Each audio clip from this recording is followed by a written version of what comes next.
beses nang nag-away, hanggang sa magkasakitan. Di na alam ang pinagmulan, pati maliliit na bagay na napag-uusapan, bigla na lang pinag-aawayan.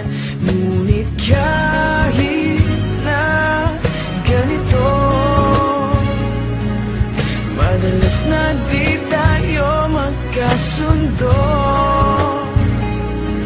Ikaw lang ang gusto kong makapiling sa buong buhay ko.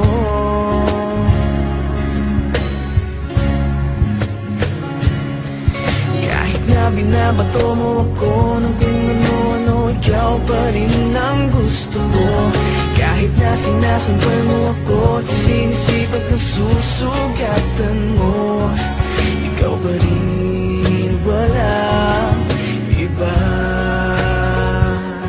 Ang gusto kong makasama,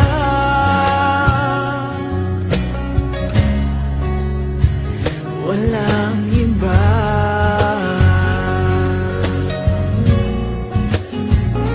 Walang iba.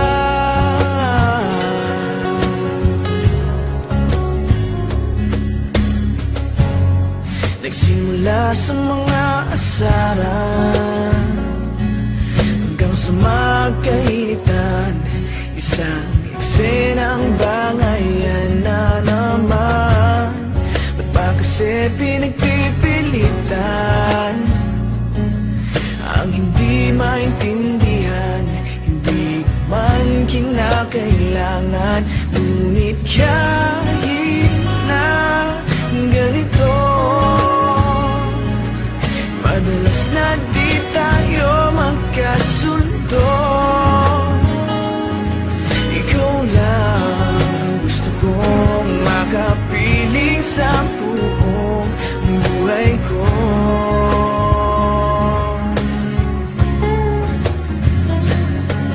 Kahit na binabato mo ako ng kung ano-ano, ikaw pa rin ang gusto ko.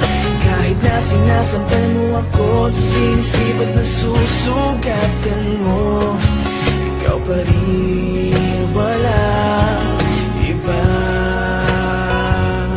Ang gusto kong makasama,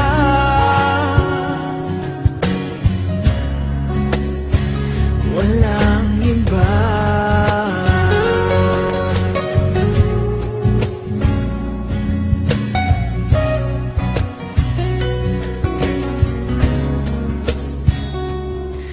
Kahit na binabato mo ako ng kung ano-ano, ikaw pa rin ang gusto ko. Kahit na sinasampal mo ako at sinisipat na susugatan mo, ikaw pa rin, walang iba. Ang gusto kong makasama, huwag ka nang mawawala.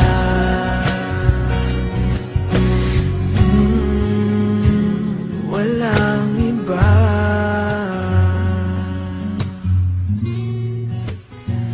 Walang iba.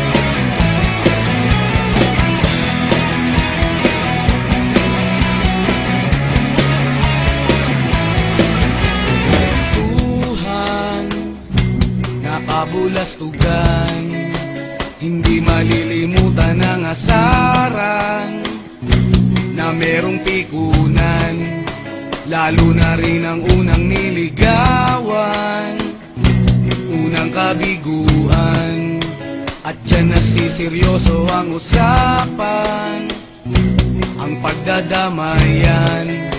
ng tunay at tapat na kaibigan. Kung mga buwan, kaibigan namang maaasahan.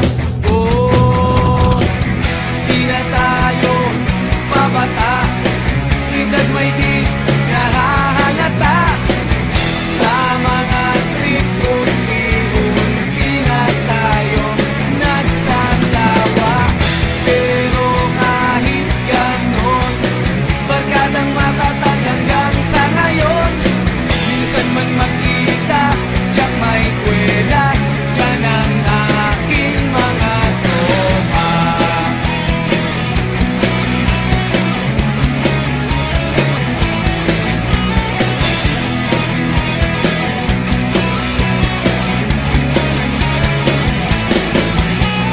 Inuman na pang magdamagan, minsan inaabot pa ng ayaan, na kung saan-saan, na para bang walang kinabukasan at kahantungan. At yan na seryoso ang usapan, ang pagpapayuhan ng tunay at tapat na kaibigan. Kung mga baliw, kaibigan namang nakakaaliw. Oh, di na tayo pabata, edad may di nahahalata. Sa mga trip unti-unti na tayo nagsasawa. Pero kahit ganon, barkadang matatag hanggang sa ngayon. Minsan man magkita, tiyak may kwela, yan ang aking mga tropa.